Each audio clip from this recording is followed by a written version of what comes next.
Hello and welcome to the latest episode of the Chelsea Dressing Room Debrief, where we have again lost to Arsenal and it is just an absolute shambles. I'm still trying to control my emotion because I'm actually just fuming with it. Arsenal, they're not a great side, awful to watch, time wasting when they go a goal up, even in the first half. They're just not very good, and I think too many teams give them respect that they don't deserve because we're average, right? We're an average team, Chelsea, and even you've seen it with Wolves. They're just vulnerable, and you can feel it in that stadium. The atmosphere is shocking unless they're winning, and it's just tense. You got that geezer with the drum, who I can't believe there's a drum at a big club trying to get atmosphere going when it clearly doesn't. And it's just absolute dross. And they're so nervous, and you can sense it in the stadium that something happens, they're gone to pieces, and it translates to the players on the pitch. They got extremely lucky that Chelsea had Robert Sanchez in goal yesterday, who before even at 0-0 in the first half was making shocking errors that just unsettles the whole team. And this isn't on Robert Sanchez. This is on the recruitment team, who deemed, when Donnarumma and the likes of that came about, deemed him good enough to help us challenge for the title. And clearly we're not, because we'd be lucky to finish 7th. And then it just comes down to stupid mistakes like Pedro Neto did. And I'm sick and tired of seeing that game after game after game. They're not even red cards for tackles or getting into someone and stuff like that. They're little petty, stupid mistakes like Neto doing that on a yellow card. And you're just like, why?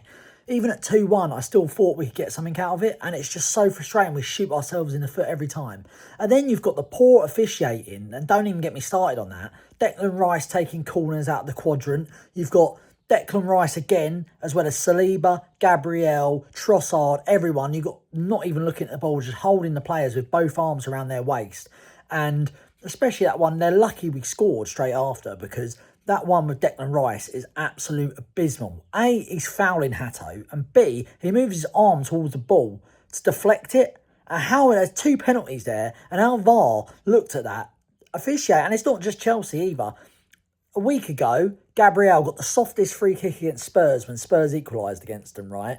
And at Fulham scored doing the same thing, and VAR looked at it and said it was a goal. Then you got the Crystal Palace game where the geezer's barely touched Cunha. He falls over outside the box and then goes into the box. They give a penalty. They send him off.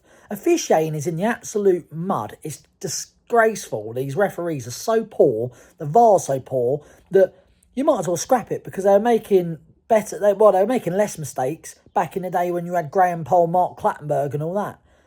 Like, Jesus Christ, it's so bad. And then you had the other penalty where a few weeks ago, Areola in West Ham, Nottingham Forest, in the last minute came out, clattered Morgan Gibbs-White. VAR told the referee to look at it and gave a penalty. You've got David Raya, who, even taking David Raya out of the occasion, you've got Saliba, who's got his both arms around João Pedro, so that's a penalty. Then you've got Declan Rice behind him, not even looking at the ball, holding one of our players, which is probably another penalty. And then you've got David Raya, who comes out, João Pedro heads it up and he clatters João Pedro in the face, and it doesn't get a penalty. And then you're just like, I remember in the 2018 World Cup when they used VAR for the first time, Harry Kane, England got a penalty because he was being held for the same thing as Rice and all that were doing in the box. And yes, it does go on at every game, and referees have got to start clamping. It's not fucking rugby. Referees have got to start clamping down on this, because it's just abysmal, and games are coming down to just set pieces and who can hold people and get away with a goal now. It's grim. It's grim watching. Football is just poor at the moment, from right across the board, from the level of play to refereeing. And Chelsea is just watching the same movie over and over again. And I've sort of lost interest a bit in terms of doing my reviews, because it's like repeating myself. People making stupid errors like Sanchez, and then people making other stupid errors like Neto and getting sent off. And then you've just, Fofana last week, it happens every week, and it's just needless, and it's so frustrating. We got Villa on Wednesday, and it's a must-win game, and I can't see us winning. And, I'm going on Wednesday, and you're just a bit like, what's the point? What's the point when you got people like Neto and Fofana and Cucurella and Sanchez and all these people just getting sent off for petulance?